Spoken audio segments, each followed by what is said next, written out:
त्याच्यासाठी 4-2 भिकारचोट सोडलेली येतं. काल एक जण बकवास करत होता दलिंदर, अरे 2 मारावे वाटले, आई शपथ सांगतो. नाव घेतलं लय बुडाला आग लागल, घेणार नाही, तुम्हाला समजून गेला असेल. लाजा वाटत नाहीत का तुम्हाला बोलत असताना? लाजा. अरे जनाची नाही मनाची तरी ठेवा ना. कोणीतरी शेतकऱ्यांसाठी लढत असताना तो स्टंट कसा असू शकतो?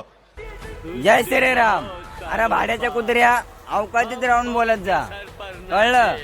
तू आणि तुझ्या पक्षाचे काय जे चालू आहे ना ते आम्हाला माहिती आहे. आणि जर तुमचं आंदोलन शेतकऱ्यांसाठी ना तर आमचा शेतकऱ्यांना फुल पाठिंबा आहे, 100% आमचा आणि पडळकर साहेबांचा. पण शेतकऱ्यांच्या आडून राजकारण करू नका साल्या किड्यांनो, कळलं? आणि बोलताना जरा अक्कल ठेवत जाय भाडव्या. तू कोणला बोलतोय, काय बोलतोय? आमदार गोपीचंद पडळकर साहेबांना असे शब्द वापरतोय, असं बोलतोय. तुझी लायकी तरी आहे का रे भाडव्या?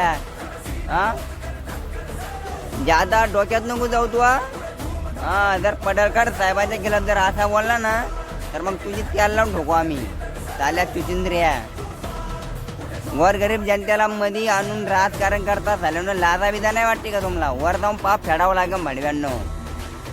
जर तुम्हाला खरंच गोरगरीब लोकांची शेतकऱ्यांची कळकळ आहे ना तर लढा बिंदा, पण कुणावर टीका करू नका.